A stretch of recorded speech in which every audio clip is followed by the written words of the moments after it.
Hello friends, प्रेम coaching centre में आप सभी का स्वागत है। आज हम इस वीडियो में हड़प्पा सभ्यता के बारे में बात करेंगे और ये वीडियो खासकर बीए स्टूडेंट के लिए बहुत इंपॉर्टेंट होने वाली है, क्योंकि जो बीए स्टूडेंट हैं उनके एग्ज़ाम में हड़प्पा सभ्यता अक्सर पूछा जाता है। तो आइए स्टार्ट करते हैं। हड़प्पा सभ्यता को भारत की प्राचीनतम संस्कृतियों में सबसे महत्वपूर्ण माना जाता है। ये सभ्यता सिंधु घाटी नदी के किनारे हड़प्पा नामक जगह पर विकसित हुई थी, जिसे भारत की सबसे पहली सभ्यता माना जाता है। 1920 से पहले आर्य संस्कृति को ही सबसे पहली संस्कृति माना जाता था, लेकिन जब हड़प्पा और मोहनजोदड़ो की खुदाई हुई तो ये बात स्पष्ट हो गई कि हड़प्पा सभ्यता आर्यों से पहले की संस्कृति है। तो फ्रेंड्स, यानी कि जो हमारी हड़प्पा सभ्यता थी वो सबसे पहली सभ्यता थी जहाँ संस्कृति का विकास हुआ। लेकिन 1920 से पहले यही माना जाता था कि आर्य संस्कृति ही सबसे पहली संस्कृति है, और 1920 में जब खुदाई हुई तो ये स्पष्ट हो गया कि आर्य संस्कृति से पहले भी एक संस्कृति विद्यमान थी, जिसे हड़प्पा सभ्यता कहा जाता है। आगे बढ़ते हैं, हड़प्पा सभ्यता की खोज के बारे में बात करते हैं। तो हड़प्पा सभ्यता की खोज कैसे हुई? 1826 की घटना है, जब एक चार्ल्स मेसन नाम के व्यक्ति थी, उन्होंने देखा कि हड़प्पा में खुदाई से कुछ ईंटें प्राप्त होती हैं और लोग उन ईंटों से अपने घर बनाते हैं। लेकिन उन्होंने इस बात की तरफ ज़्यादा ध्यान नहीं दिया और ये बात आई और समाप्त हो गई।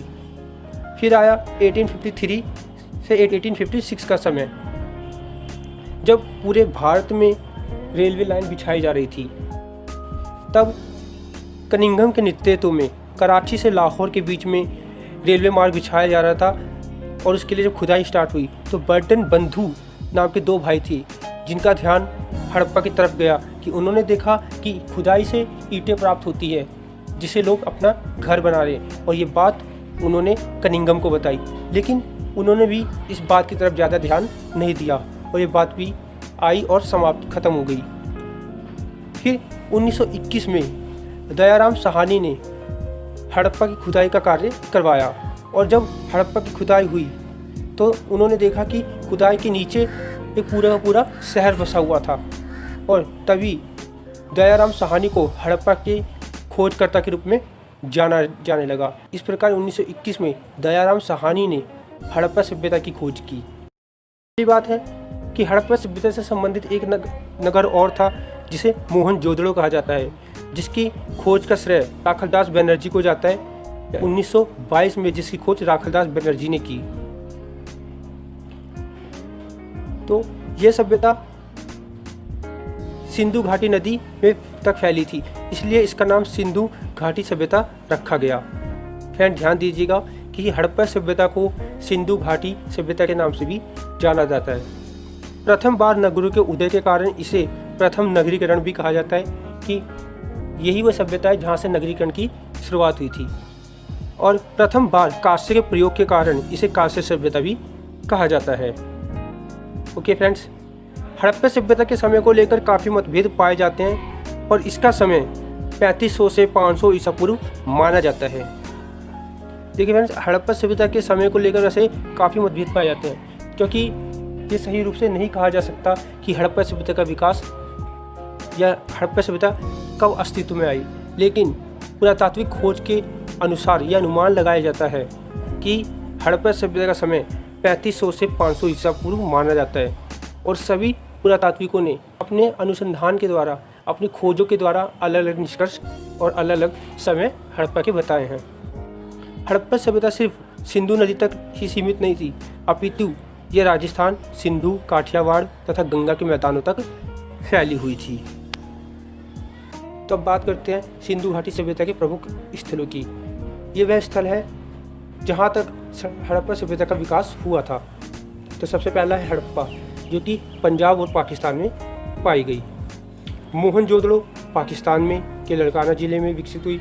लोथल गुजरात में। कालीबंगा राजस्थान के हनुमानगढ़ जिले में है। बनावली हरियाणा में। आलमगीरपुर उत्तर प्रदेश।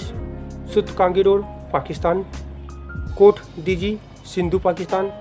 चुनौदड़ो ये पाकिस्तान में है। सुरकोटदा ये गुजरात में है। अब बात करते हैं हड़प्पा सभ्यता के विशेषताओं के बारे में। सबसे पहली विशेषता है नगर नियोजन प्रणाली। ये माना जाता है कि हड़प्पा सभ्यता के लोगों को नगर नियोजन प्रणाली का बहुत अच्छा ज्ञान था। नगरों को कैसे बसाना है और उसमें क्या क्या सुविधा होनी चाहिए, ये लोगों को अच्छे से जानकारी थी इसकी। हड़प्पा सभ्यता के लोगों को नगर नियोजन प्रणाली का पूर्ण ज्ञान था, जिसके द्वारा उन्होंने नगर को सुव्यवस्थित तरीके से बसाया था। इन नगरों में लोगों के लिए प्रत्येक सुविधा उपलब्ध थी। तो इसका पहला पॉइंट है सड़कें। हड़प्पा सभ्यता की सड़कें बड़ी और चौड़ी होती थी और ये सड़कें एक दूसरे को आपस में समकोण पर काटती थी। ठीक है। अगला है मकान। हड़प्पा सभ्यता के मकान काफ़ी विशाल होते थे और ये पक्की ईंटों के बने थे, जिनमें लोगों के आराम के लिए उचित व्यवस्था की गई थी। नालियों को गलियों के दोनों तरफ बनाया गया था और इन्हें पत्थरों से बनाया जाता था और इन नालियों को पत्थरों से ढका भी जाता था। और दूसरी बात कि इन नालियों पे चूने पत्थर की पुताई भी की जाती थी ताकि नालियों में पानी ठहरे ना। सार्वजनिक स्नानघर भी पक्की ईंटों को बनाया जाता था। इसकी लंबाई 29 फीट और चौड़ाई 13 फीट तथा गहराई 8 फीट थी, जिसमें सीढ़ियाँ की व्यवस्था की गई थी। सेकंड पॉइंट, सार्वजनिक जीवन। अब हम बात करेंगे इनके सार्वजनिक जीवन की। जो हड़प्पा के लोग थे उनका जीवन किस प्रकार का था। यहाँ पे जो मैं पॉइंट बता रहा हूँ वो मैं ज़्यादा डीपली नहीं बताऊँगा, सिर्फ उसकी जो मेन बात है सिर्फ उसी पे हम ध्यान देंगे। भोजन। हड़प्पा सभ्यता के लोगों का भोजन गेहूँ, चावल, जौ था और ये मांस का भी सेवन करते थे। वस्त्र। हड़प्पा सभ्यता के लोग सूती तथा ऊनी दोनों तरह के वस्त्रों का प्रयोग करते थे। ये लोग कमर के नीचे कपड़ा लपेटते थे और ऊपर दुशाला जैसा ओढ़ते थे, जैसा आपने अक्सर देखा होगा कि राजा ओढ़ा करते थे, ये उसका प्रयोग किया करते थे। अगला आभूषण। उस समय स्त्री और पुरुष दोनों ही आभूषण पहना करते थे। ये आभूषण सोने, चांदी, हाथी दांत, हीरे या अन्य कीमती पत्थरों के होते थे और साथ ही साथ एक करघनी, कड़े, कानों में बालिया, हार और नथुनी का आदि का भी प्रयोग किया करते थे। मनोरंजन के साधन। हड़प्पा के लोगों को नृत्य और गाने का शौक था और ये अनेक प्रकार के बाजों का भी प्रयोग करते थे। ये लोग पासों का भी खेल खेलते थे, यानी इस प्रकार से वो मनोरंजन किया करते थे। आर्थिक जीवन। कृषि व उद्योग। ये लोग कृषि भी किया करते थे और सिंचाई की पूर्ण व्यवस्था की गई थी। गेहूँ, जौ, चावल आदि प्रमुख फसलें उगाई जाती थी। पशुपालन। हड़प्पा के लोग पशु को भी पालते थे। इन पशुओं को पालकर वे दैनिक आवश्यकताओं की पूर्ति करते थे और इन पशुओं से दूध, दही व घी प्राप्त होता था उन्हें। व्यापार। इस काल में लोग व्यापार भी करते थे और ये व्यापार देश विदेश तक फैला हुआ था। ठीक है। अगला आते हम धार्मिक जीवन के ऊपर। मातृ देवी की पूजा। ये लोग पृथ्वी को माता मानकर उसकी पूजा किया करते थे और देवी को प्रसन्न करने के बलि चढ़ाई जाती थी। शिव जी की उपासना। ये लोग शिव जी की उपासना करते थे।